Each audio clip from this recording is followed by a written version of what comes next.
We're live. Good? Yeah, man. I thought you were going to leave me hanging. I was going to be like, you're the only one here.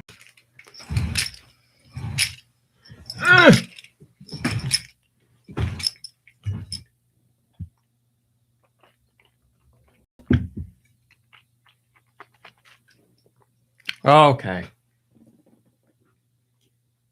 Get that out of here. Get this up here.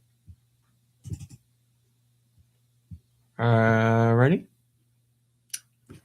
Ready. I'm not ready.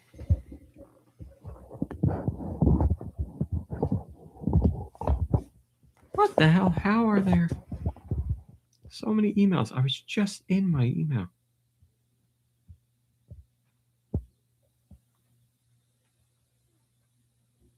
Okay. This. Sorry, everybody. Give me a minute.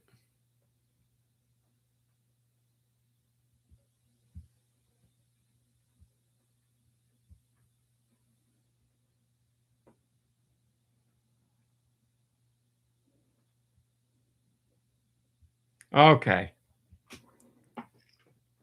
All right. I think we're ready. 3, 2, 1. GoNintendo Podcast, webisode 1008. The Miraidon Podcast. MomBrain, will you please tell us about Miraidon? I can't come over tonight. Miraidon's broken down. Well, this one is another Pokemon you can ride on. Did you mow the lawn? No, Miraidon's broken. What about a push mower? We do have a push mower I know. that I fixed this summer because our Rhydon Summer is broken. over. It is now winter. Okay, so of our discontent. Miraidon. Much remains unknown about this creature. Like Milady? Yeah. It resembles Cyclizar, but is far more ruthless and powerful. It's 11 feet tall. That is tall. 529 pounds. Gender's unknown. Category is Paradox. Abilities include Hadron Engine, which turns the ground, of course, into electric terrain when the Pokemon enters a battle. The futuristic engine within the Pokemon also boosts its SP special attack stat on electric terrain.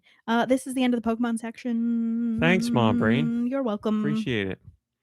As you may see, if you're watching the video version of the show, it is just MomBrain and I today. That is because I am sick on the better side of it, and MomBrain is sick on the thick of it. So, but like day one where your throat's all scratchy and. But not no, it's not nothing. anything bad. Just colds and whatever. And unfortunately, Michaels is also sick. So you know how it is during the holidays. People get sick because we're all grouping together in rooms, breathing on each other, and we're, who knows who's been where and all that jazz. So thankfully not COVID or anything, just colds and sickness. And we felt it would be safer to not get everybody together. And to be honest, like, I pretty much I slept until like noon and have just been like, I'm just not full of energy. And I slept a lot earlier this week for like 2 or 3 days. I slept like a ton. Thankfully, work has not been busy this week, so I just had plenty of time to sleep. But like, I could sleep most of the day, get up for a few hours, and then be like, well, I'm ready for bed. So it's been a lot. Well, I thought, but I'm feeling pretty good today. So, those of you who are longtime listeners know that I very funny SD. Used to be really into running, and I still thoroughly enjoy it. I just haven't been for a while. And our town hosted a New Year's Day 5K. And I was like, you know what? That'd be a great way to start off the new year. I think it's like really cool. Like, I felt like real special and important that I like didn't have to drive to the race. I was like, oh, I live here. So, and you get a cool sweatshirt, which is nice. So I was like, I'm gonna do this 5K. And if you listened fairly recently, you heard me say like, oh, I went out for a run getting ready for this 5K. Well, there were about 2 runs that I did in preparation for this 5K, and then I was like, you know what? This will be my baseline 5K for the year. So I lugged and chugged my wheels through the 5K yesterday. And it was really cold out. And I don't know if anybody else gets this, but I get like runner's cough in the cold where like afterwards you just get this like weird cough. So I was like, maybe that's what it is. I don't think that's it. I definitely, the runner's cough is that's not it. But yeah, I've gotten that too when you're in the cold for a while and you get that cold croup cough. I mean, I had it for sure, but it's no longer, so all that is to say, there's something really lovely about just being homesick with you, Rami. It's like, oh yes, it's lovely, very lovely. I think it was Muppet Babies. There was an episode where they were all sick together, and Table for One can be fun. That's Muppet Babies. That's such a good song. I firmly believe A Table for One can be fun. I know. There really is something like I remember thinking like how, if you got to be sick, how nice would it be to be sick with like your friends at your house? And isn't that beautiful? Also, I mean, that's sort of like what we get to do every day, which still be sick together. Well, it just still astounds you, like Grandma Josephine and Grandpa Joe. Mm-hmm. I still think that's like such a cool thing about our being in a like long-term committed relationship is that like we get to have a sleepover every night and we live together. Like we get to just like we get to live together. There is not a day where I don't appreciate that. Yes, it's one of my favorite things, if not my favorite thing. Right? So I feel you on that. SD says sick together, stick together. That's it. Also, in really, really, really excellent, exciting things and news, Josh, did you know that today, this very day, is NinTimDo's birthday? Thanks. Very cool. It is very cool. It is a very cool birthday to NinTimDo. Very cool. I have a feeling I know what's coming. Is there anything that you would like to say or do, Josh? Hell yeah. I'll just be quiet, I guess.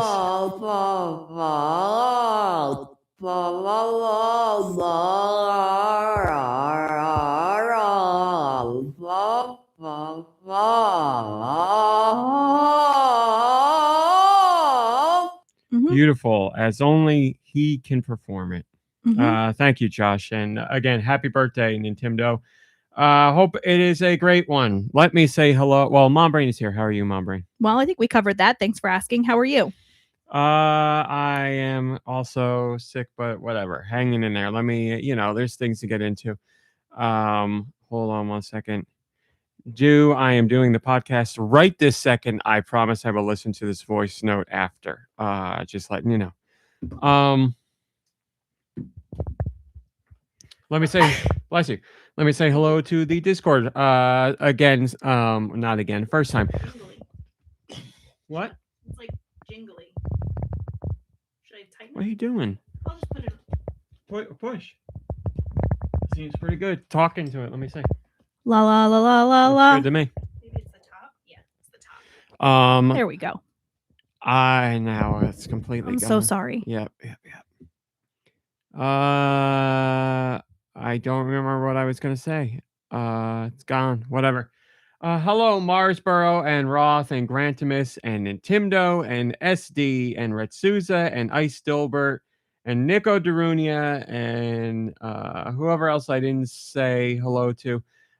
So sorry for springing the podcast on you last minute because as we said, we're sick and I just wanted to get it done so we could have the clear weekend ahead of us. And I knew we weren't going to have the regular crew here. And I was like, well, there's less work and I got no reason to not do it today. So I'm going to do it today. So that's why we're doing it.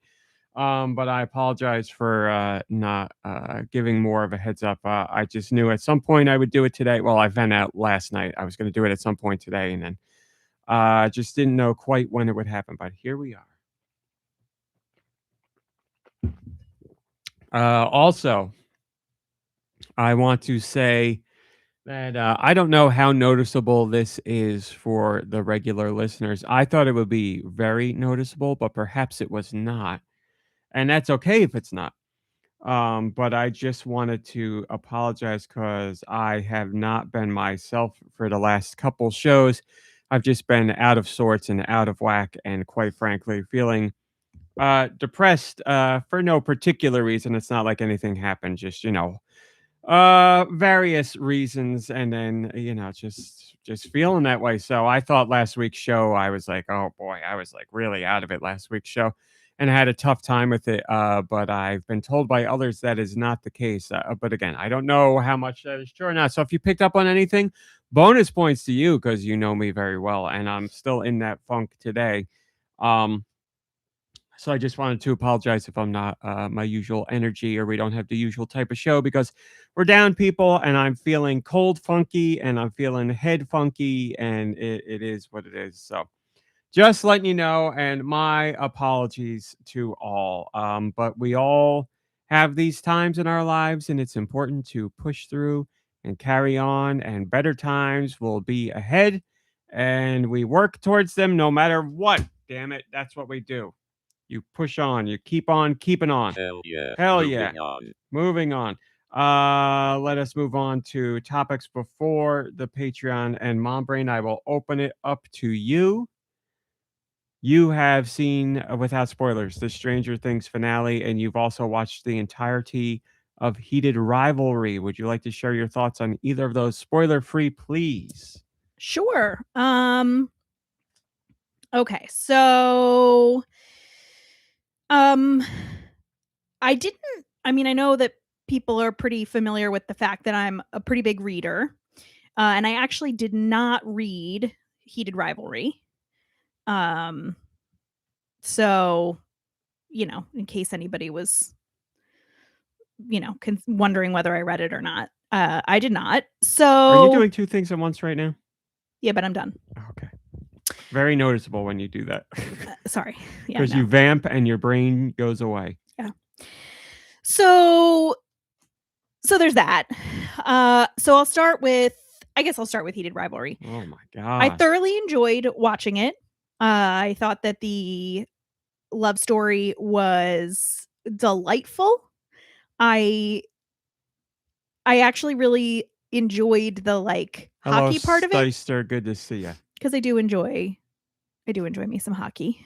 You've been saying that all of our relationship, yet I've never seen you sit down to watch a hockey game. So I think this might not be true. As a kid, I used to my dad would get tickets to see the Devils, and we would go fairly regularly. So it was just I don't think it's the story itself is a pretty run-of-the-mill love story, which actually I love, because love is love. So I like that it's just kind of a run-of-the-mill love story, and it also addresses homophobia and stereotypes and all that jazz. So I like the way they did that, and I like that it's sort of just something that's now in our common, it's sort of what's out there right now in pop culture, which I like. Of course, I'm sure it opens the door for lots of people to be disgusting, but so does everything these days. So I would say I thoroughly enjoyed the show. I love the storytelling. I thought, I've never been a penis haver, having sex with another penis haver, and I'm not a connoisseur of penis and penis sex, so I can't really say for sure how accurate any of that was to people's real lived experiences. But I guess how many sex scenes in films and television are really accurate to people's real experiences, So overall, loved it. I certainly would not watch it like with my mom and dad because I think you should. it's a pretty sensitive. A moment for growth. There's a lot of sex, which I loved about it. But Hi, Tentavision. Good to see you. And Tentavision, looks like your cat's having a lovely lunch too. SD, I've never had a penis and had sex with a penis haver. You've never been a penis haver that had sex with a penis haver. You've been a Right. non-penis haver having sex with a penis haver. Right. That's what I thought that to myself too. I was like, Sorry. oh no, I know what you mean. Yeah. I better know. So loved it. If you think that it might be something that you would like, you like a good love story, you like a lot of yearning, I highly recommend it. Stranger Things, I also really loved. Obviously, a whole lot more emotionally and temporally invested in the show because I've been watching it since the beginning. I don't want to give anything away, but I do feel like I was very satisfied with the way it ended. It was emotional in a lot of ways, and I don't really think if you know the show, you know that like the kids have grown up on screen, and what really struck me that I was not really expecting was my feelings around ending like chapters in your life, which I struggle with, right? Like I have a whole lot of nostalgia and like homesickness for times in my life that you can't ever live again. And I think that because, we're the same age, I think, as Holly, the little sister, like, right. Cause they graduated in 89. So we were 7. So like, we're her age kind of, but like, that was our childhood era. Right. And so like to see that sort of coming to an end, there was like a personal part of that for me that I was not expecting. But overall, I was really, really happy with it. I don't really know what the general feelings are about it, but I enjoyed it thoroughly. And that's all I have to say about that. You know how it is on the internet. Depending on where you go, or mostly where you go, people say it's the worst thing ever and whatever. But general like critic response and everything has been good to very good. I appreciate that the finale was like the first hour was like, okay, let's do the fight and do the thing, and then the second hour was like, okay, let's do a nice epilogue for pretty much everybody. Let's spend time with why people like the show to begin with, the characters. Sure, there's the magic and the mystery and the sci-fi and the fights and all that stuff, but I was saying this to Nikki Hill last night. I like Marvel stuff a lot, and I like the superpowers and the superheroes and all that, but I really like it because of the characters and the interactions with the characters. That's why I am so fond of all of that stuff, and the same thing goes for Stranger Things. I like the magic and the monsters and the fights and all that, but I'm there because of the characters and their interactions, and I like them. So, yeah, I enjoyed it. Like I said, I gave it a 8 out of 10. Or I got minor quibbles, but nothing where I was like, this ruined anything, or like whatever. Like I really enjoyed it. Sad to see it go, but 2026 will be the animated spin-off that's coming out, or the anime. It's not really a spin-off. It's animated, and it has the original crew, but it takes place in between 2 of the seasons. So I'm very interested in that because I love animation and I love Stranger Things. So I'm down to see how that plays out. That's very cool.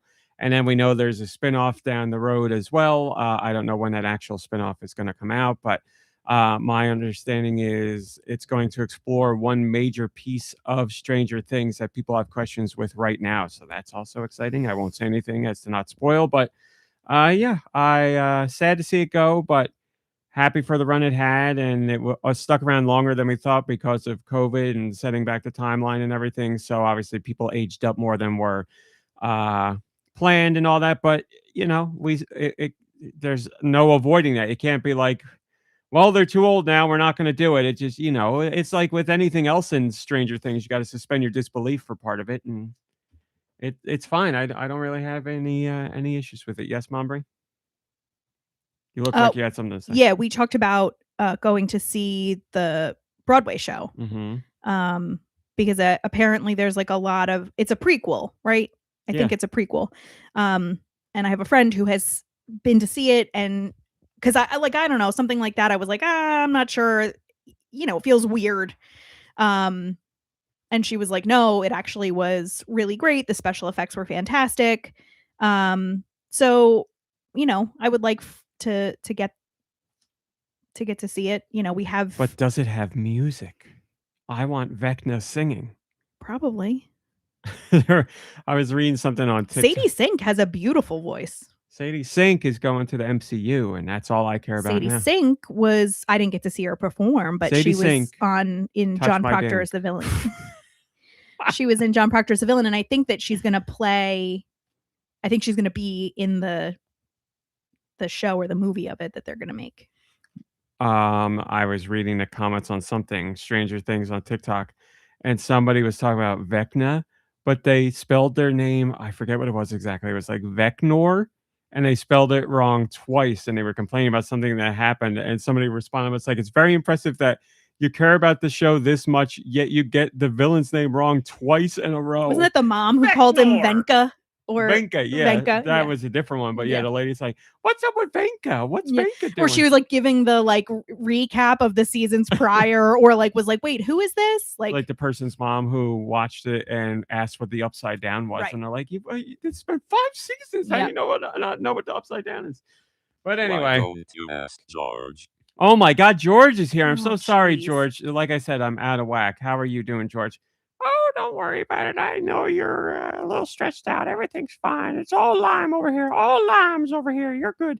Thank you, George. I appreciate it. George, since you're a connoisseur of limes. I am. Thank you. Is 2026 going to be a sour or a sweet year? Well, it'll be sour, but in a good way. The bottom of the 6 is shaped like a lime, and that's not a coincidence.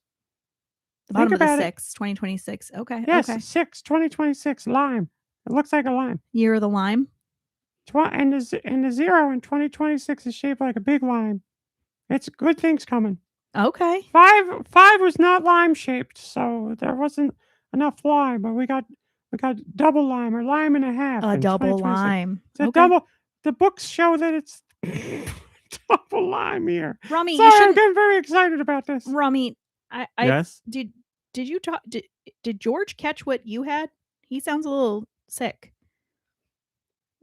I think he sounds fine. George, you got a little bit. I'm feeling great. I'm feeling lime. Got to get all that vitamin C. Should I be worried? Something wrong here? No, I don't think so. I think you're good. I'm a little nervous now. Oh, I gotta take my lime drops. Your lime drops? Yeah, everybody says vitamin C or zinc and all. There's plenty of vitamin C in limes, but I like lime drops. Instead of lemon drops. That's exactly right. I don't even know what a lemon drop is. What's a lemon drop? Oh. Well, I don't know. Get it out of here. How do you feel about raw meat wearing lemon color? It's more of a mustard from what I can see. That's right. Thank you, George. It's mustard. Look, George is wearing his lemon colored bow tie. That's not lemon. That's gold. That's gilded. Still, that's closer to yellow than green. All right. MomBrain, why are you trying to cause trouble between me and I'm not. raw meat? I'm absolutely not. It's the year of the lime. It's funny because I have orange juice mixed with lime seltzer right here. Can you put a little? Yeah, put it up to my mouth. Thank you. Ooh, howdy! Wow, George. That nice. is a tasty little treat.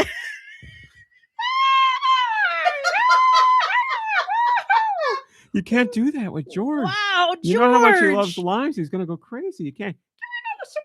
George, Rami, should I do it? No. He's not.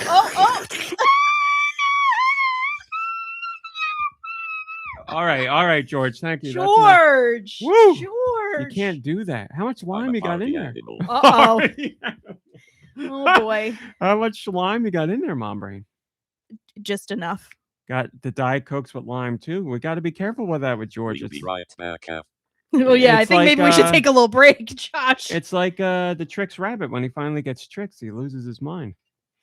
There you go. Look, Grandma says, "Lay off the limes." My goodness, yeah. It's listen. It's the reason why he likes them so much. Baby! Oh, George, now you it's were happening joking. to me. It's good stuff, right? It's good stuff. SD says, "Dang, it sounds like he got his lime squished." Have you got that lady on TikTok who films herself watching her husband, and she's like, how do you wash your balls? What happens to your balls when you sit down? She makes him like take his pants off and sit down. She's like, now cross your legs, and she's like, they get squished. I haven't it's very I funny. have not seen it. George always has limes. Yes, Tentavision, this is true, but he treats them very carefully and holds on to them dearly. Just he doesn't spend a lot of time eating them, actually, because he cares for them so much. So it's a rare occasion. And as you can see, when he does finally get his mouth limified, we'll say, things go off the rails. Rummy, did you share your thoughts on Heated Rivalry already? I think I talked about it on the after show last week, but I don't know if I had finished it. I really liked it. I gave it a 7.5 out of 10.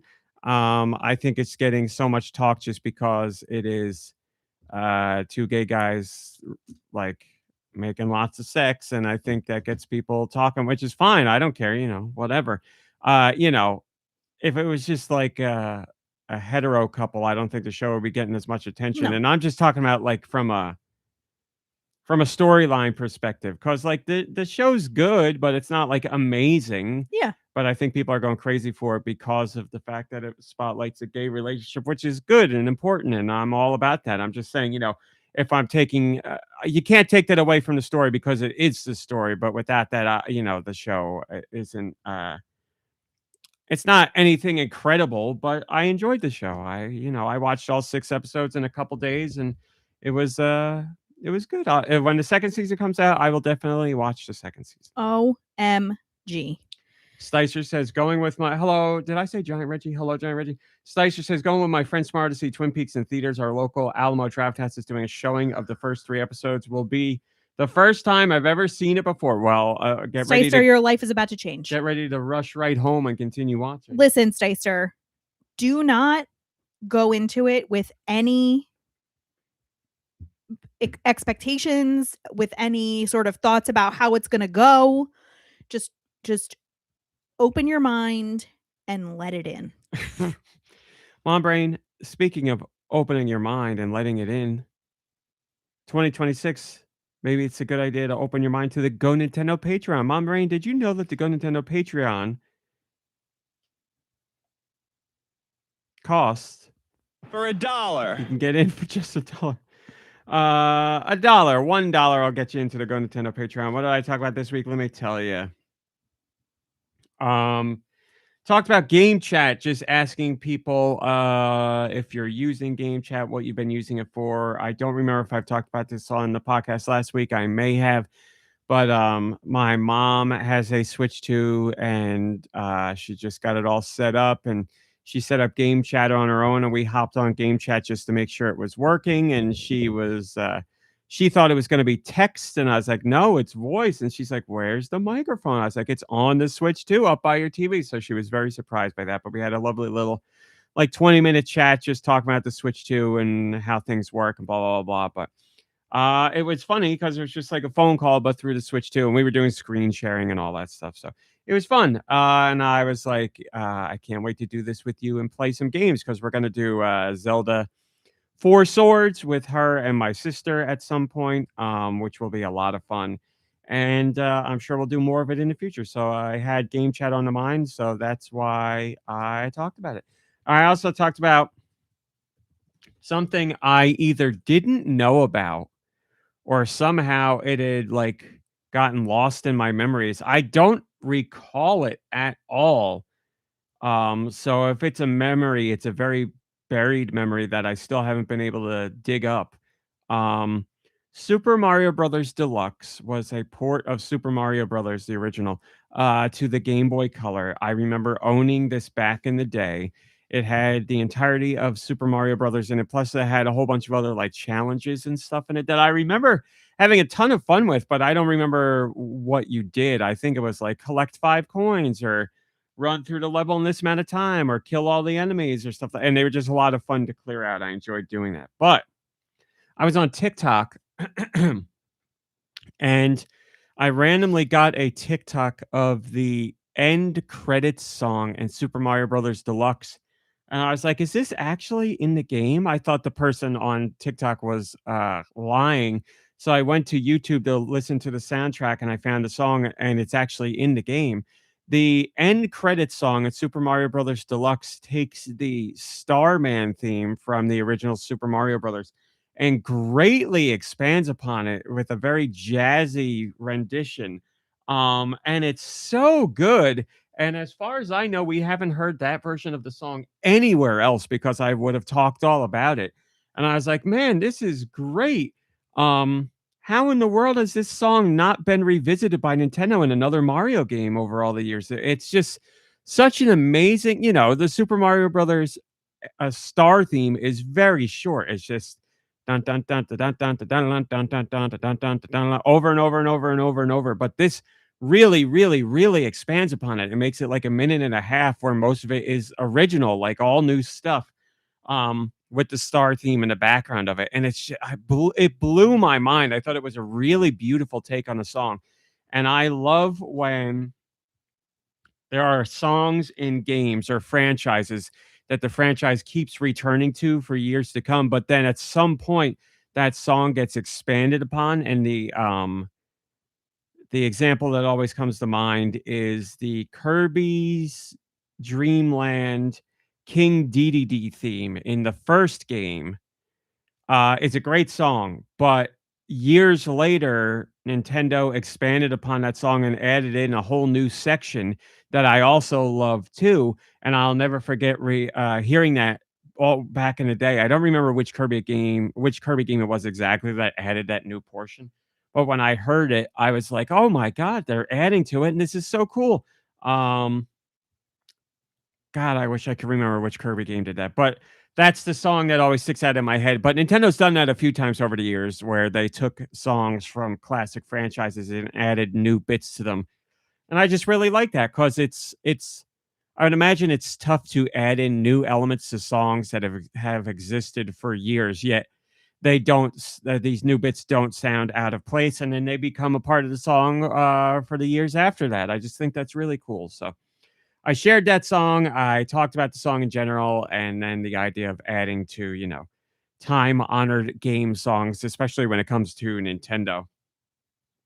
Um, because they have a lot of decades old franchises that have music in them that are songs that came out decades ago, but they get portions added to them. Roth says Donkey Kong, I had some remixings to the classic tunes. This is also very true. There you go. So I wrote about that. I wrote about my New Year's resolution, and this year, for the last few years, I've had New Year's resolutions that have worked out very well for me. But I've gone from like grandiose ones to smaller ones just because, every year you can't have something big. There's usually you get hit with inspiration or whatever, and a big idea for a resolution comes along, and then other times they don't. So this year I didn't have anything like major that I wanted to change. Ones in the past have been giving comic books a try, which actually not actually, which obviously was a very huge one for me because it turned me into an MCU fan and a big comic book fan in general. And RPGs was one, and reading traditional books was another one. So I've had big ones that have really changed things for me, and that you've like maintained, which is cool. It's not like you were like, all right, this year and that's it. Like, oh yeah. Sorry, I was taking a drink of water. Yeah, I am committed because they mean a lot to me and it's important to me, and I want to stick with it. And this year, like I said, not a big one, but one that I think will be a lot of fun and will make a difference. I am going to meticulously keep track of what I watch, what I read, and what I play. And I'm going to keep a list, and I'm going to leave like either a little note to remind myself about it or a review score. Do you want me to make you a Google sheet? No, you're obsessed with this. I don't Okay. want that. A Google Note is fine for me, or a Notepad note is fine for me. So that's what I want to do, and that's what I've been doing already. So I give you a very quick rundown. Movies that I've watched are Eddington, which I gave a 5, Wake Up Dead Man, which I gave a 9, Begonia, which I gave a 9, Sorry Baby, which I gave an 8, Train Dreams, which I gave an 8.5, not a 10, despite the name. 8.5. 100 Meters, I just watched last night, and I gave that a 7. And Stranger Things Season 5, I gave an 8. I haven't finished any games yet this year. We're only 2 days into the, what are we, 2 days? We're only 2 days into 2026. into the new year. You're alive. That's right. That's right, George. So I haven't finished the game yet, but I got Metroid Prime 4 Beyond that's going to be in there. I got Dispatch that's going to be in there. I'm making it a point to get into Clair Obscure again, pick up where I was, and I know it's going to be hard to relearn everything, but I'm going to do it. Damn it. Alan Wake 2, I got to get back to a whole bunch of things. So there will be games on that list that I will get to hopefully soon. I'm sure I'll be playing something tonight. But yeah, I want to keep track of it just so I could be like, oh yeah, because there's plenty of years where I'm like, oh my God, I forgot that I watched that, or I forgot that I read that. And it's not because it's bad. It's just because, sometimes you do something in January, February, and then you get around to October, November, December, and you're like, oh my God, that feels like a bazillion years ago. I completely forgot that I did that thing. So I don't want to have that happen. So that's why I'm doing this. George SD wants to know what your New Year's resolution is this year. I think I'd like to get a lime in the hand of everybody around the world. That's my New Year's resolution. I want to make sure everybody gets to try a lime or lime flavored. Sometimes I'm sure there's people out there who don't even know what a lime is. So I want to change that. I want to show them what the world is like. It's before lime and after lime, as they say. Well, that's beautiful. George, are you looking to be a politician? No. Who was it? A chicken in every pot? A lime chicken in every pot. That's what I'm going for. Lime, Wow! lime chicken. I love that lime chicken. You're getting it. Listen. It's the year of the lime. Hell yeah. He's juiced up on limes in 2026. Jeez. So there you go. That's my New Year's resolution. If you made one, I hope it works out well for you, and I hope it becomes something even more meaningful as the year goes on. What else did I talk about on Patreon? I just gave a happy new year to everybody and told them how important and special they are, because that's important and special to me to do. So I did that. I wrote about a game that I randomly found out about called Marbles, which isn't out yet. Giant Reggie says, oh, George, I made a key lime pie for New Year, so I started the year out right. Wow. I haven't had a slice of key lime pie in a long time, and I would like to change that. Marbles. It is a surprise marble rolling game, something like Marble Madness or Koro Rinpa, one of those. But it has some unique environments, and it's got some great music and sound effects. There's a trailer if you look it up on YouTube. Marbles, no release date. But I randomly had that come up on YouTube, and I was like, this looks really nice, because I love a marble rolling game. And so I shared the trailer and wrote about that game. As of right now, I think it's just PC release, but hopefully it goes to other platforms when it does release. And the visual style is really interesting, and the best thing I can liken it to or compare it to, which I did on Patreon, is the Tony Hawk Pro Skater series on the GBA specifically. If you played the GBA games, you remember what they look like. And back in that day, we were like, wow, that looks really good for the GBA. It was a very impressive visual style that they use. And that's exactly, to me, what Marbles looks like. So if you liked that style or found it intriguing, there's an indie developer out there that is going to use it for their game. So I think that's really cool. And then the last thing I wrote about, which I wrote about today, was we are now in the era of Devin Pritchard. Devin Pritchard is the new Nintendo of America president. They started yesterday.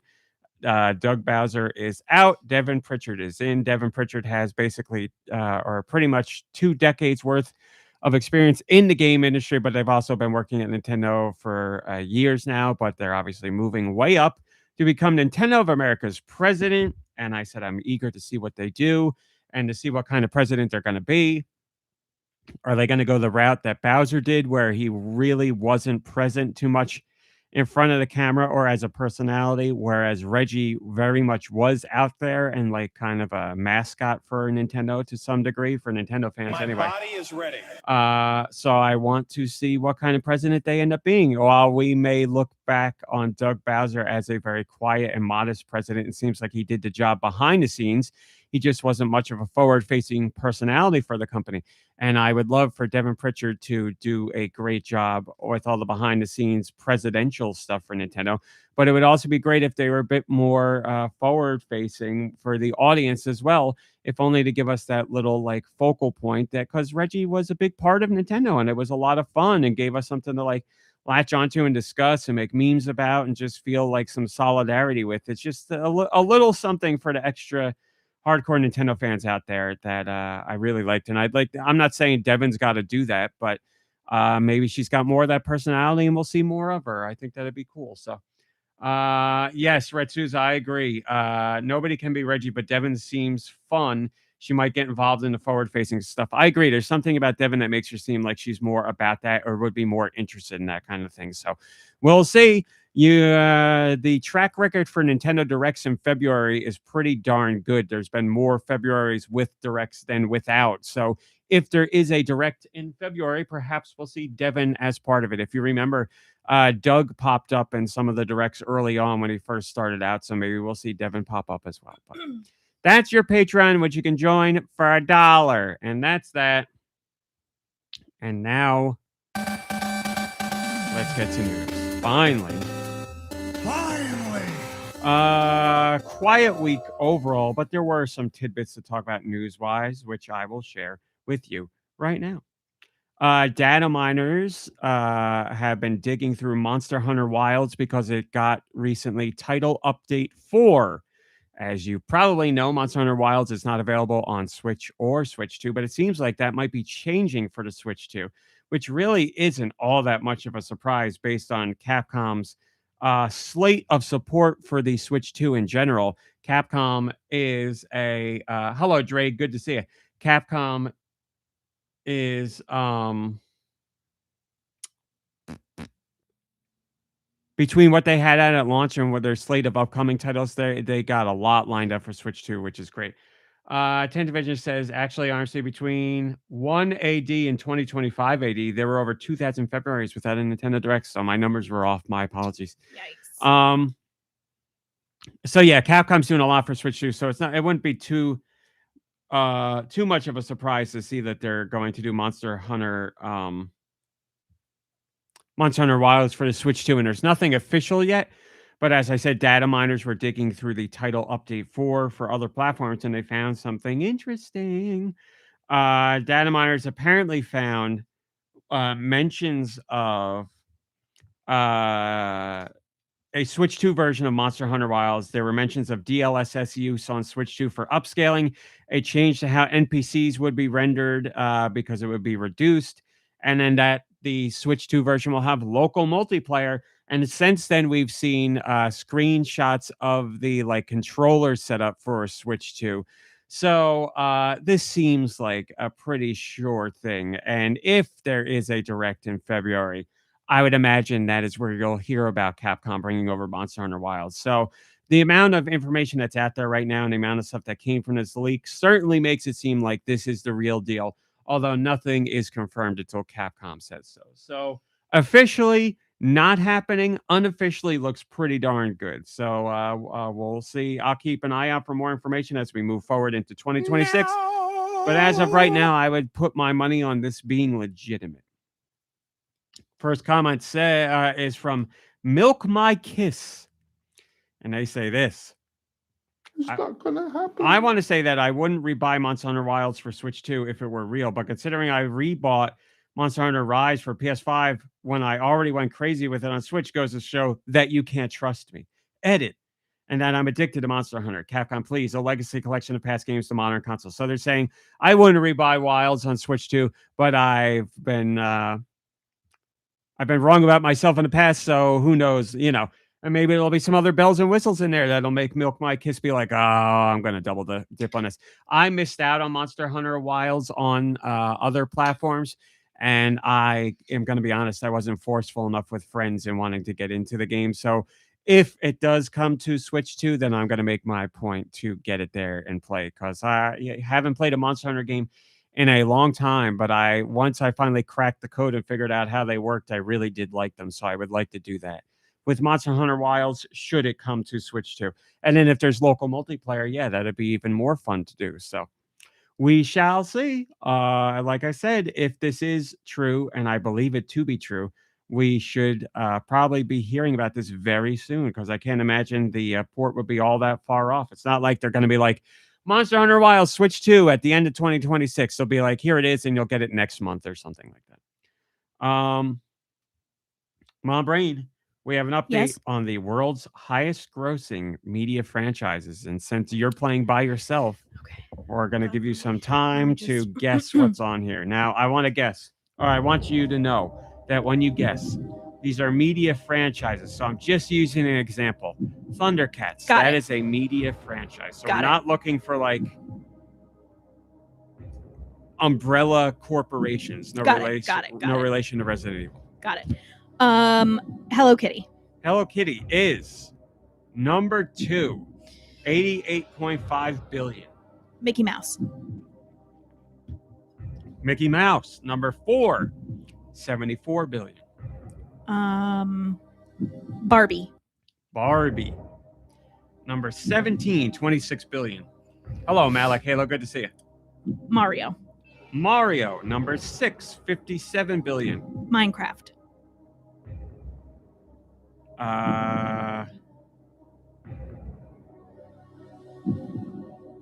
No. Oh dear. Am I out? There's no out. You're the only one playing. Let's go with Demon Slayer. No. Sonic. No. Now, you have not guessed number 1 yet. K-pop Demon Hunters. No. I'm very surprised you haven't guessed number 1. Don't look at the chat. Muppets? No, they're not number 1. But are they in there? I'm not looking at the chat. Come on. Hello Kitty. Mario.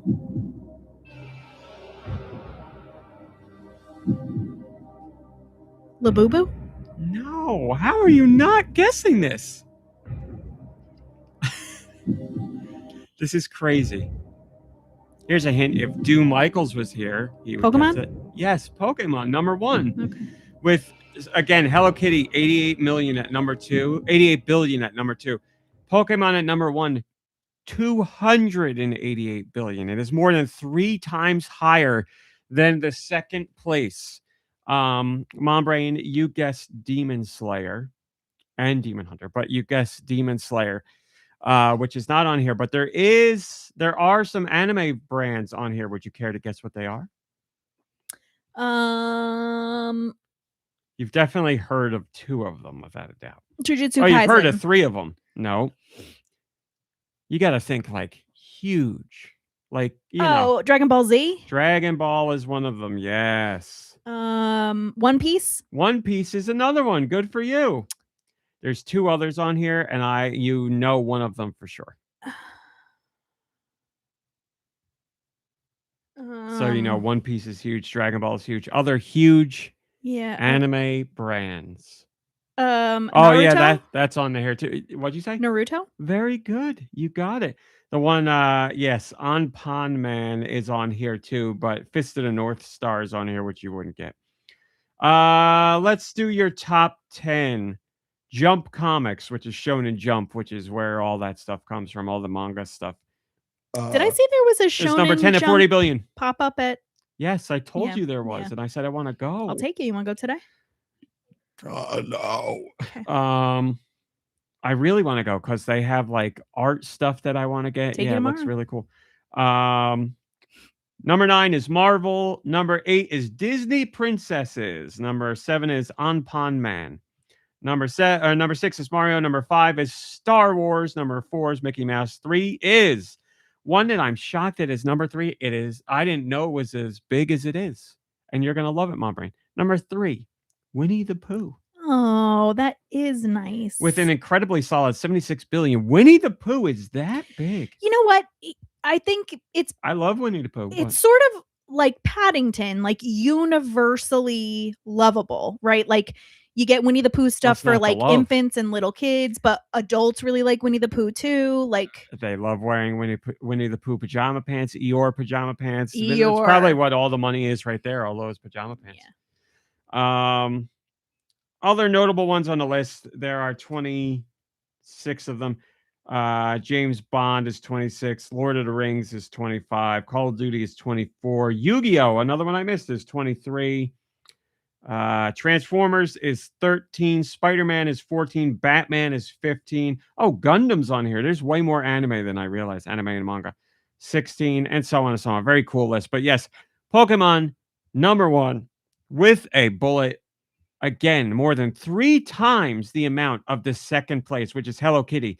And Hello Kitty is everywhere. Yeah. So goes to show the power of Pokemon. I think that we could argue the pajama pants test. Are there pajama pants? Then it is popular. Right? Like Hello Kitty pajama pants are like Star a big Star Wars. Yeah. Winnie the Pooh. Yep. King Broly says Disney did a real number on Star Wars. Pokemon being almost as big as the next 3 combined is quite frankly insane to fathom. It is that, yes. Like that's nuts. That's seriously nuts to me. MomBrain. Yes. The Switch 2 has achieved another sales milestone. And I would like to inform you of it. Over in the UK, we have some updated sales figures for the Switch 2. MomBrain, let's see if you can guess this. The Switch 2 has outsold the entire install base of 3 pieces of game hardware in the UK. So these pieces of game hardware from their launch to whenever they faded away. Like systems the Switch 2 has outsold these pieces of hardware, yes. Okay. Gaming hardware. So again, their entire lifetime sales have already been surpassed by the Switch 2. Got it. Can you guess what the 3 are? PSP. Wrong, but very close. PS Vita? Yes, the Vita is one. Play your music. Bum, bum, bum, bum.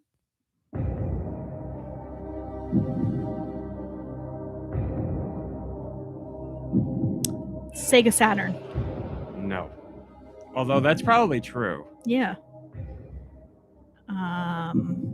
Virtual Boy.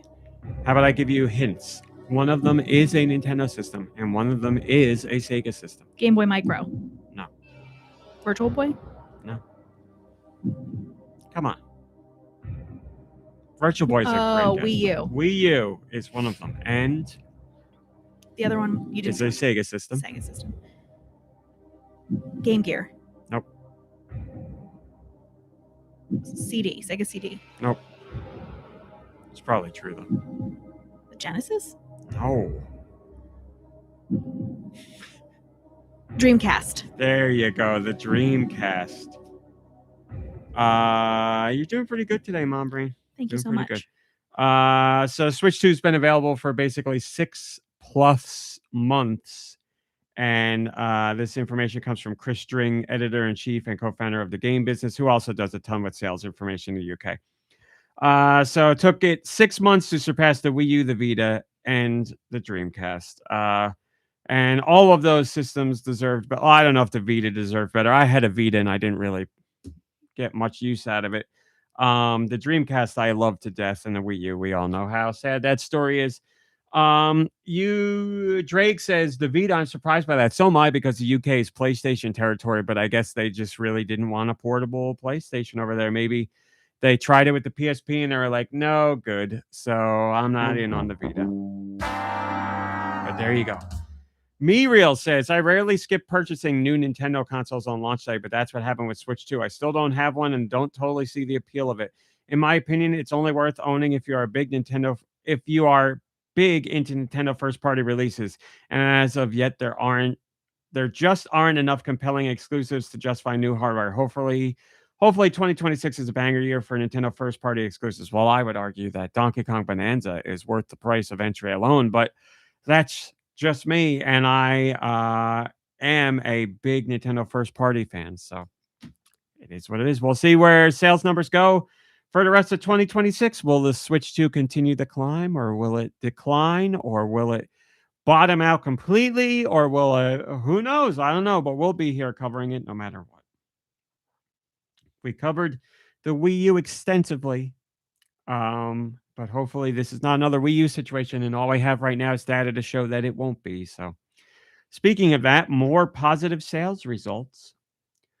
Over in Spain, the Switch 2 has become the fastest selling Nintendo hardware ever. The previous record holder was the Switch. Now we know that the Switch 2 is officially the fastest selling Nintendo hardware that Spain has ever seen. The Switch sold 300,000 units in its first 52 weeks. And the Switch 2 has managed to reach, bless you, 312,000 units already, which means it has broken the Switch's record with 3 months to spare. So it broke it, and by a quarter of the, or quarter of the year, 1, 2, 3, 4, 5, 6, 7, 8, 9, 10. Yeah, quarter of the year ahead of schedule. So that's great to see. We saw a big burst out of the gate. Then we saw things slow down a little bit, and then the holiday season came in and they picked right back up. So great thing to see. Another record broken. So all signs indicate that the Switch 2 is doing very well. Hopefully it continues that way. And 2026 brings us all kinds of amazing games. We already know some that are on the way, and there's others that we know about that we don't have the full details. We got some great third party stuff coming very early in the year. We have Final Fantasy VII Remake Intergrade is coming out on January 22nd. And Resident Evil Requiem is coming out in February. And there's a whole bunch of other stuff in there too, but I'm just off the top of my head picking big third-party stuff. We know Pragmata is coming later in the year. We got Fire Emblem coming. There's other Switch games that you'll be able to get on Switch too, like the new Rhythm Heaven and Tomodachi Life. And we know the Animal Crossing update is coming on January 15th, and a whole bunch of Switch and Switch 2 stuff, and Switch 2 editions of games and secrets we don't even know about. So very exciting times ahead. I am very much looking forward to it, and we'll see if rumors like Monster Hunter Wilds pans out. NinTimDo says it took PlayStation 5 about 50 weeks to hit these same numbers. I wonder how many Switch 2 consoles will sell by its 50th week. Switch 2. They must have written this on their phone. I wonder how many Switch 2 consoles will sell by its 50th week in Spain. I think with this news about it being the fastest selling console in Spain, its popularity is going to skyrocket even more in that country. I'm going to bowl. Yeah, this has typos in it because I wrote it on the front. I'm going to make a prediction that it will hit 700,000 consoles sold total by the 50th week. Well, we'll check back in on the 50th week and see what happens, my friend. Here's, speaking of games that are on the Switch that are apparently coming to Switch 2 with some enhancements or something. You may remember recently that we saw Pikmin 3 Deluxe got rated for Switch 2 release. You can play the entire Pikmin set of games on the Switch. So that means you can play them on the Switch 2 as well. So you can play Pikmin 3 Deluxe on your Switch 2 right now. But now we saw that Pikmin 3 Deluxe got rated for Switch 2 release. And after that, now we're seeing Splatoon 3 got rated for Switch 2 release. And again, you can play Splatoon 3 on your Switch 2 right now, but this is a specific rating for the Switch 2. So it seems like Nintendo's got something in the works to bring Splatoon 3 to the Switch 2 specifically, that I guess will take advantage of the hardware. And who knows, maybe this will be some kind of thing where it's like, get this and you'll get Splatoon Raiders along with it, because Splatoon Raiders is another Switch 2 game that it's coming out in 2026, but we need to learn a lot more about. Maybe this will tie into it. I don't know, but this is an official PEGI rating for the game. So Splatoon 3 in some form or fashion is coming to the Switch 2, and obviously it will be enhanced in some way. We just don't know what, or some ways. Endgamer says, I wouldn't say Splatoon 3 is a lock for a native Switch 2 version, Switch 2 edition. It could be possible Peggy is catching up on the Switch 2 compatibility updates from Nintendo themselves, the ones that gave Switch 1 games resolution and frame rate bumps only. I honestly even wonder if Nintendo would allow a Splatoon 3 Switch 2 edition for the fact that Joy-Con 2's mouse mode would have to be considered, and Nintendo could have to rebalance the whole game to make sure controller users, gyro users, and any new mouse users could play, even though mouse users will most likely have the aim advantage since there's no aim assist in the Splatoon games. I don't know if that requires a Peggy re-rating or not. It's possible that could be the case, and we'll find out as time goes on, but we haven't heard that numbers so far, but I'm not saying it's impossible. I guess we'll find out. We will find out listen, if we get to the next direct and Pikmin 3 Deluxe and Splatoon, We'll just have to wait that's right, and see. and Splatoon 3 aren't mentioned, then there may be something to this. But right now, we don't know. All right, North America. Umami, it's time for me to read my releases. First batch of the new year. All aboard the Umami train. Thank you. Here's what we got this week. Not surprisingly, it is a very, very small list. Remember, this list is put together by Nintendo itself. Here's your releases. Your Umami releases of January 1st, 2026. Eradicator Genesis. Fairy Tale Dungeons. That is the Fairy Tale anime or manga. Grids Keeper. Mouse. M.A.U.S. And then finally, Snapcat. Mia's Cozy Adventure. That's it. That's all we got for you. Meow. Sticer says a quick little umami bite for the new year. That is correct. Sadly, Nicky Hill is not here to do his European sweet releases to kick off the year. He regrets that he cannot be here, but we are keeping him from our house of sickness, of illness, our house of illness repute. So, MomBrain, would you like to do it? Would you What like are to? the next European masterpieces? Sure. You got to play the music even though you're not Nikki. Oh. It's not right without the music. All right. In this new year of our Lord, 2026, Nicky Hill, we speak your name. First off, we have Adventure Reborn, then Adventures of a Cat in Space. Ooh. Just one cat. Bermuda Survivor, Eki Dream Bundle, Firefighting Rescue Simulator. That's why Nicky Hill isn't here, because he's the hentai correspondent, so he's playing that. Formula Uno Racing.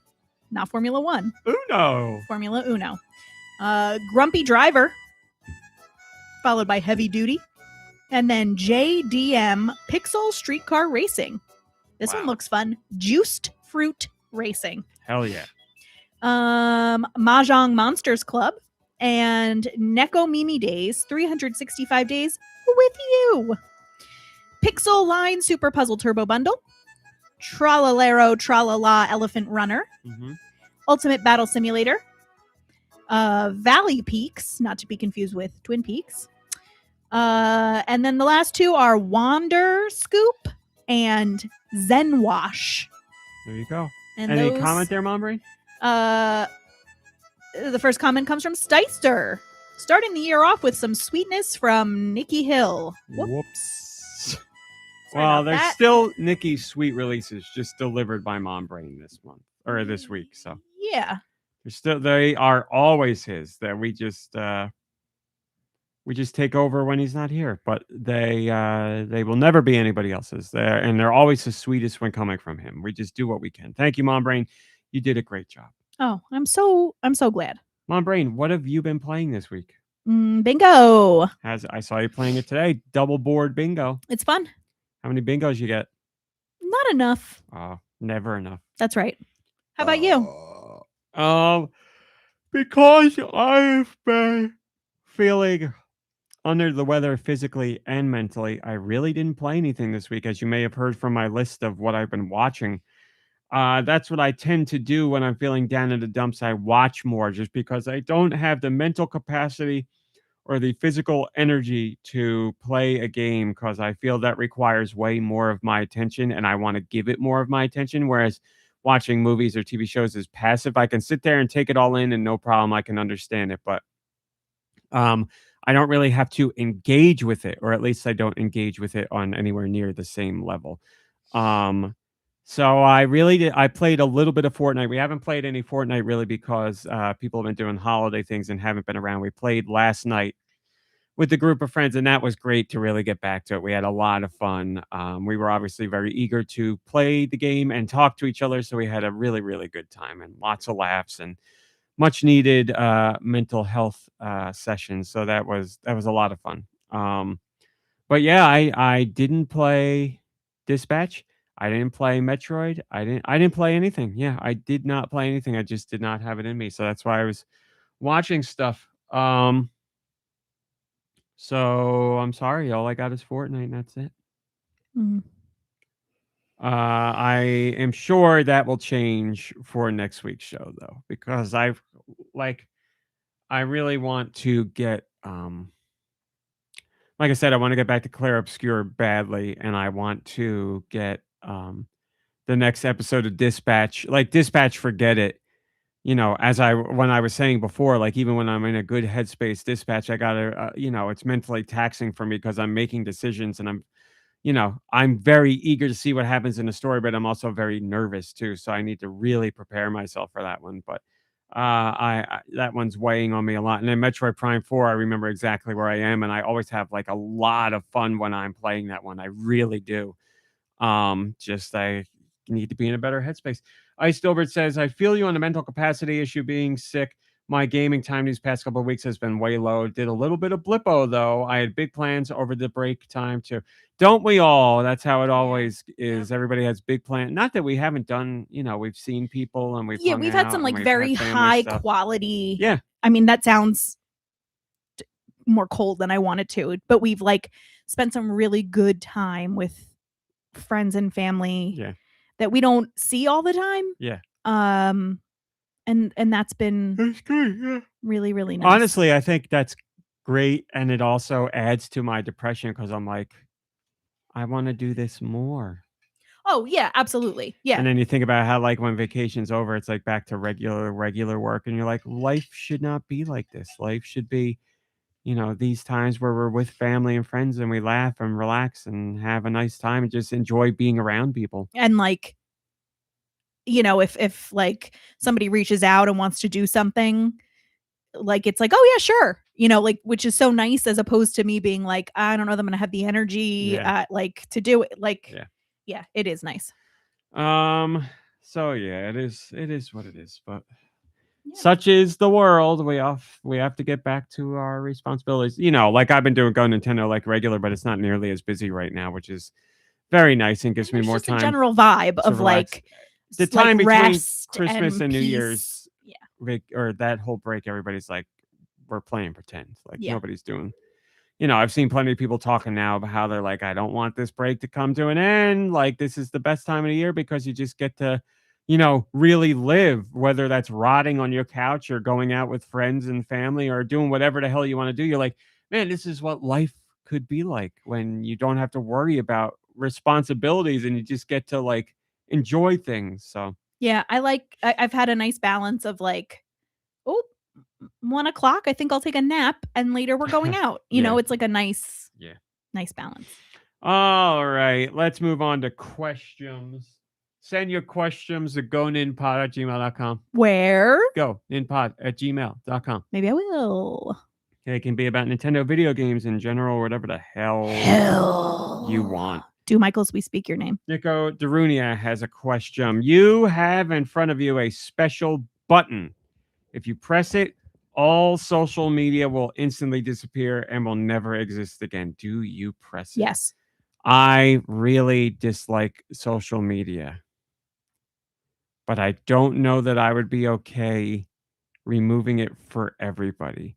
Because I do think there are some good things that social media does, as in like, if there's an emergency, it's a great way for people to get word of that emergency right away. True. I hadn't thought about that. And it's a great way to communicate like things that are very timely and important and to keep people safe in that moment. But like we used to do it with like radio and phone chains and stuff. Yeah, but it didn't get to anywhere near the amount of people and not anywhere near as quickly either. And if you weren't tuning into the radio with a radio station, you got to be tuned into a specific station and perhaps even a specific time. With social media, if you got Twitter or Threads or Blue Sky, like that can be pushed to you without you doing anything, and it's right there. It's also nice that it connects people who have like interests that might not be super duper popular or mainstream, right? Like you can find people who share interests with you, and like That's what SD's saying right now. Yeah, it is a good place to get news on your personal interests. That is good. I do. It's very tough because I do think social media is a net negative overall. I do believe that, but there are good things and there are important things that it does where I don't know that I would feel comfortable just wiping away all of it, because if it could only be used, well, that's so many things. If they could only be used to help or benefit people, but that's TV, that's music, that's movies, that's all of it. So it's tough. So I guess no, I wouldn't. Now, if I could hit that button to remove it from my life personally, yeah, I would do that. That's for sure. And I look forward to that day when I can. I'd like to just keep Blue Sky because I'm cool with Blue Sky and I have a good time there. But outside of that, I don't need anything else really. So, or not even need. I don't want anything else. But yeah, I don't think I could do it. I wouldn't feel right about it. So, MomBrain, you're going from yes to no? Correct. Okay. Changing some minds here on the podcast. We also have a Patreon question. MomBrain, did you know that you can join the Patreon? For $1. For $1. Fluffernutter did. Ooh. And they asked this question. Have you ever replayed a game later in life and struggled with it? Like you have fond memories of playing it and beating it years before, but for some reason it has become a challenge. This happened to me with Child of Light. I played through it on Wii U and absolutely loved it, but when I tried playing again on Switch, I hit a wall with it. I would love to give you a specific example, but I don't have one. But yes, I know without a doubt I have had that happen where I have gone back to a game years later and been like, oh my God, I did this as a kid, or like I did this in my younger years. I can't believe it because I found it challenging or confusing or whatever. And it's interesting how like as you grow, sure, maybe you lose some skills and some ability to play things or dexterity, but also part of it is like how you think about things and how you approach things. And, back then you were a different person. So you just like what came to you easily or what came to your forefront of your mind back then might not be how things work now, which could make for a whole different experience. So yes, I have without a doubt had that. And I'm going to try and remember specifically a game while MomBrain talks about this, because I know it has happened to me. And I've been like, oh my God, I'm shocked at how much trouble I'm having with this. I can't think of a specific game that I like was successful with as a kid, period. I will say I was really surprised on Christmas when Nintendo was playing Toe Jam and Earl, that I was like, I know exactly what to do here. The buttons I'd have to, figure back out again, and I'd be a little rusty, but I was like, wow, I really must have played this like a lot as a kid for me to be this still like in it. I've also replayed Cat Trap a few times. And surprisingly have found it to be just as fun. It's a great puzzle game. Yeah. I've never gone through Cat Trap 100%. I don't think I have either. I know my mom has. She has beaten every level, definitely.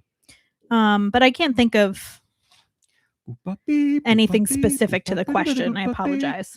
I believe most recently it happened with me, and this was a while ago, with Rystar, which I played over and over and over and over again as a kid. And I don't ever remember the game being difficult. And I don't think it's difficult now, but my muscle memory didn't kick in as much as I thought it would. And like I got a couple stages in and I wasn't like, this is incredibly hard, but I was like, I'm having more trouble with this than I thought I would have. And I still got through it and everything was fine. But just there's a bit of faltering where I expected like my muscle memory to kick in or my ability to just handle it. And I don't know. I got into like a little rut where I was getting hit more than I thought I should have. And I was like, what the hell's going on here? but I got over it. But I do remember that being the case. And I think it happened with Rocket Knight Adventures as well. But again, nothing where I went from, oh my God, this is or this is so easy to this is impossible. But yes, it does happen. So, you might have the memories really fresh in your mind forever. Just, like you said, with Toe Jam earlier, you just remember things so well. But then when you get the controller in your hand and start doing things, you're like, oh, wait a minute, this doesn't control exactly like I remember it, or it doesn't play like I thought it would. So I think that's just part of life. I think that happens unless you're like going back to those games every single year. Then I think you might be surprised with revisiting some of those titles you played, 5, 10, 15, 20 years ago and be like, oh, this is presenting more of a challenge than I would have expected it. So lots of things go into that. It's because we're older and we learn more and it pushes other things out and blah, blah, blah, blah, blah. Yeah. But yes, I think that's a very normal feeling, and I hope you ended up seeing it through. They hit a wall. Yeah, Fluffernutter, I hope you managed to break through that wall in the time since you've left this question. Yes. This question. Roth says, I've been there. Upon revisiting A Link to the Past and Ocarina of Time after at least a decade away from them, used to be a breeze back. Used to be able to breeze through them back in the day. Yeah, I'm sure that would be the case for me too, especially with Ocarina of Time. I'm pretty confident I could still do Link to the Past without much issue. I very, very, very much remember that game, and I think I'd be okay with it. But Ocarina of Time, I'm sure there'd be some relearning of how to do things there. I remember lots of that, and I played through that at least a few times. And I know, I remember puzzles and how to fight some of the enemies, but I'm sure there's things that would throw me for at least a little bit of a loop.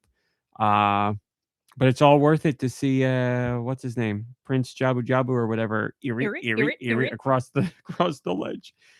So that's that. And believe it or not, that is an hour and 15 podcast. That's all we got for today. Listen, beginning of the year, not as much news, not as many people here. I didn't play anything. Under the weather, feeling under the weather mentally. What's this? There's some sort of fly in here or something. Oh, okay. Now. Oh, okay. Well, guess what? What? I have been visited by spiders and flies. Oh my God. Uh-huh. Well, give us the jingle. I've been spidered and flied. Deux views. It's never news. Rumor of the week featuring MomBrain. I thought I was starring. So listen, folks. I contacted Deux and I said, listen, if the spiders and flies visit me, should I present their information? And I was given his blessing. The blessing. Now, this is a little hard. This is a little uncomfortable because in the year of our Lord 2026, for the first time ever, never before done, and I'm sorry Deux is not here for this rumor is in fact true. Holy moly. Yeah. What? Yeah. This is crazy to start off the new year. I know. And in Deux' absence as well. So, that kind of stinks. But the show must go on. So, we are all aware of the game that is coming out, I believe, in the fall, Tomodachi Life, right? It'll be coming out in the fall. I don't remember when it's coming out. It'll be coming out, right? We're all aware of Tomodachi Life. Okay. But what you may not be aware of is one of the ways that Devin Pritchard is sort of trying to kind of worm her way into the spotlight. Spiders, flies, worms. Right. Wormies. Is this. If you're playing Tomodachi Life and you attempt to make a character who looks like Reggie Fils-Aimé, a Devin Pritchard character will come up a la Mr. Rossetti in Animal Crossing and prevent you from doing so. Wow. No Reggies allowed. What about Doug Bowser's? They didn't report on that. Okay. The spiders and the flies. Okay. I think it's really more, I got the impression it was more of an attempt to sort of make Devin the new face, the new Reggie, whereas Doug Bowser probably. So forget about Reggie. Doug really never filled that spot. And Devin is the new Devin's Reggie. like, you know what? If you try to, because people are going to try to make Reggies. and Devin's going to show up. Her name is Devin. Mhm. Doesn't sound as good, but whatever.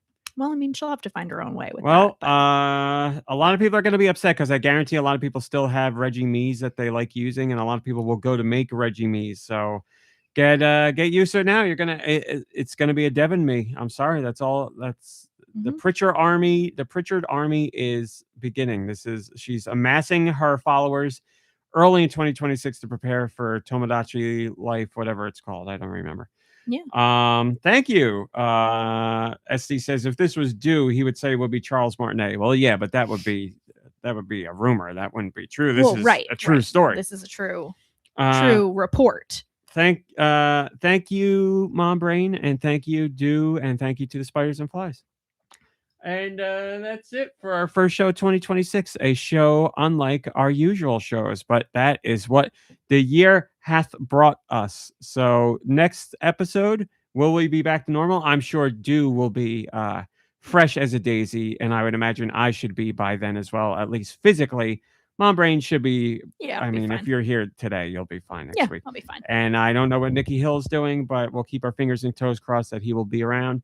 And we will get you your actual sweet releases come next week. So that's all we got for today. That's it. I apologize for the first show of the year being so short, but there's something to be said for a nice brisk episode every once in a while. Yeah. Next week, 7-hour episode. Thanks for watching.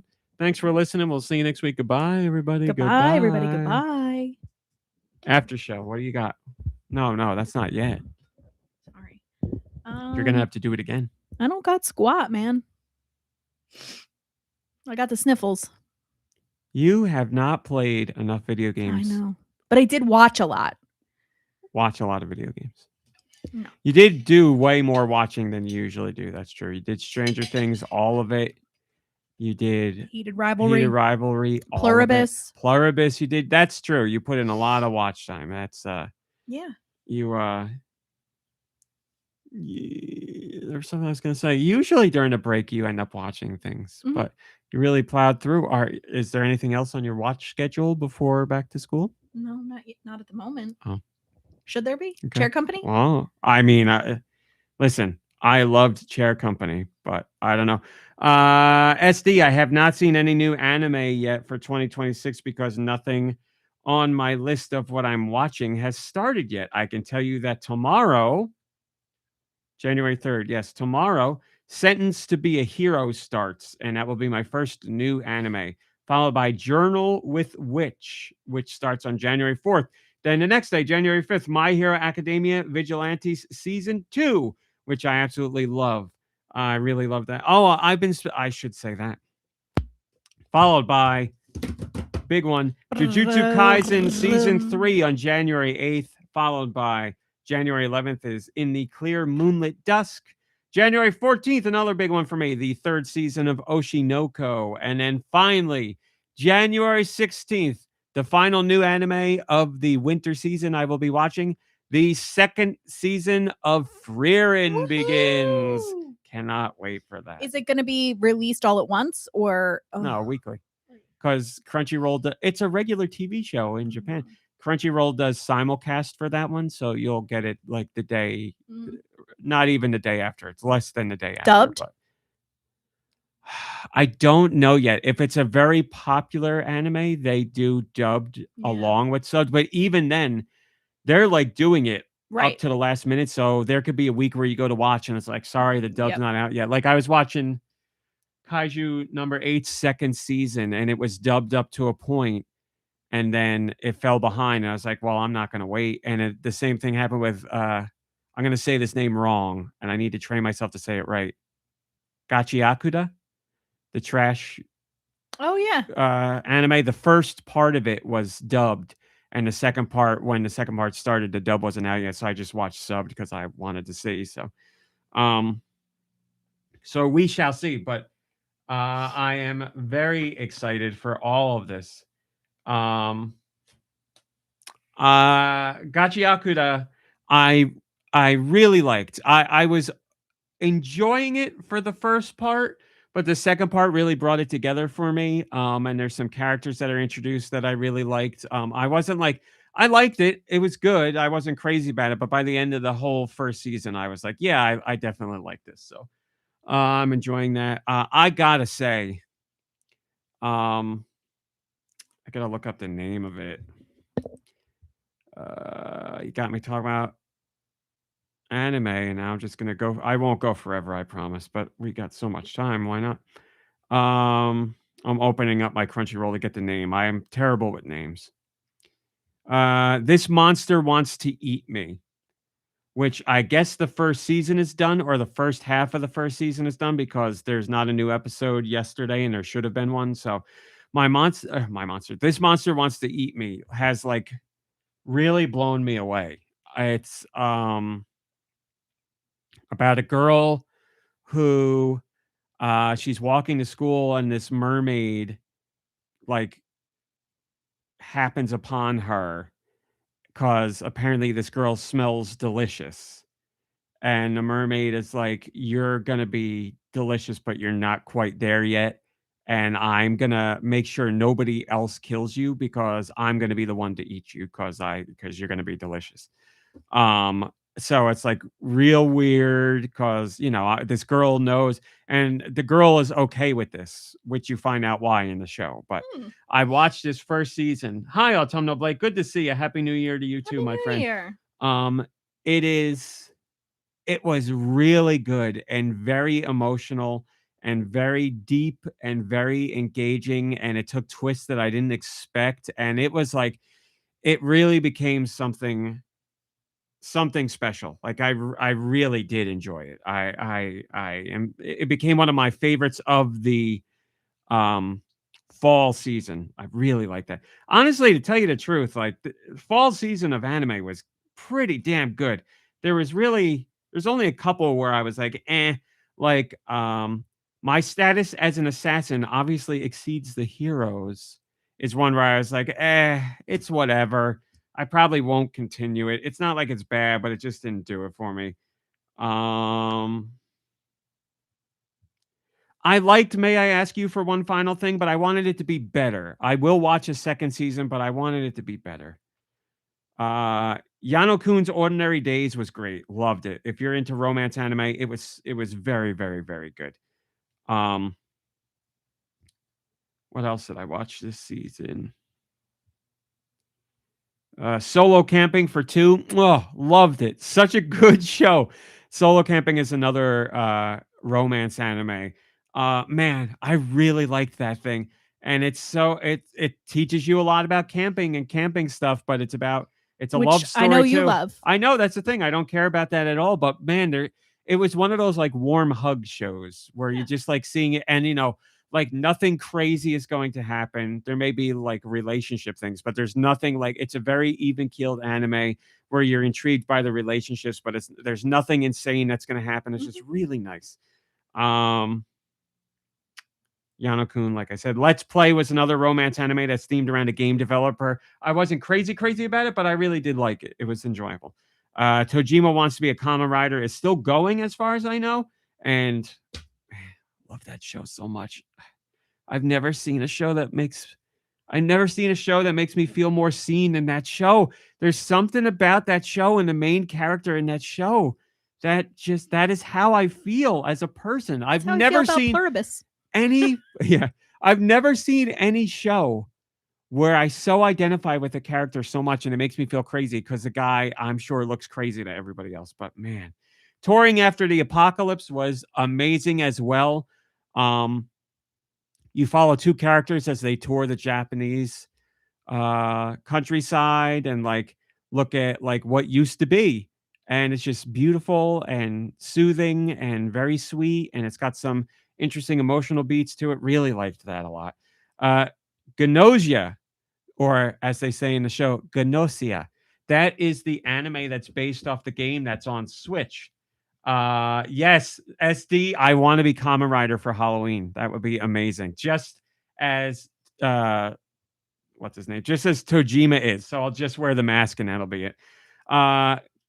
Gnosia is a game on the Switch that is an award-winning game multiple times over. I have not played the game, but I heard they were doing an anime. So I was like, yeah, I'll watch the anime.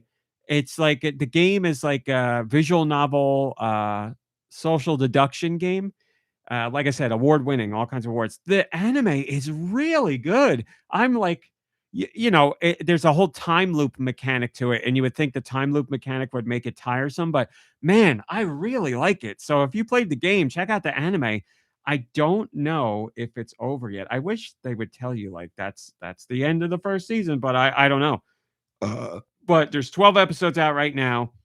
Up to 9 is dubbed. I've been watching subbed, but man, it's a really good anime. I really like it. And then I'm not going to talk about stuff anymore. That's that. So yes, new anime begins tomorrow. Couldn't be more excited. The only other thing I'll say is I've been doing my absolute best to get caught up on My Hero Academia, which I love in general. Just, I got started late and then I watched a whole chunk and then things happen and blah, blah, blah. But I'm like really making a point to get like, well, I'm not going to say get caught up. I'm going to say finish it because the season or the show is over now. I can tell you exactly where I am. I am on season 6. 1, 2, 3, 4, 5, 6, 7, 8, 9, 10.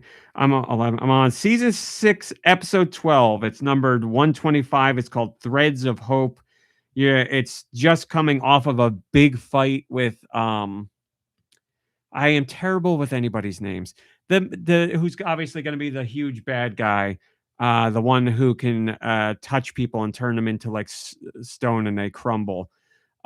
He's been awoken out of his, the tube that he was in to enhance his abilities, and then Gigantomachia comes running out to get him, and all. It's right after all that fight.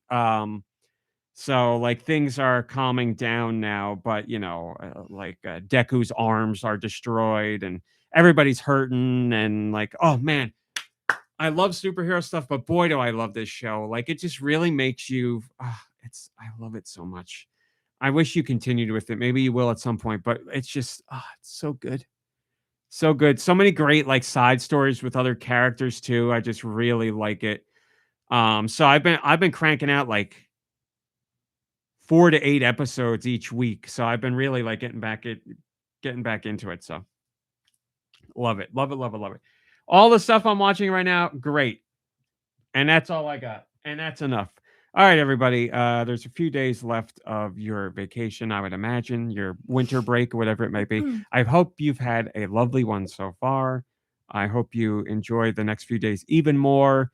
And we'll all be here for each other one way or another. So use the podcast as an escape. Come to read the site if you need whatever.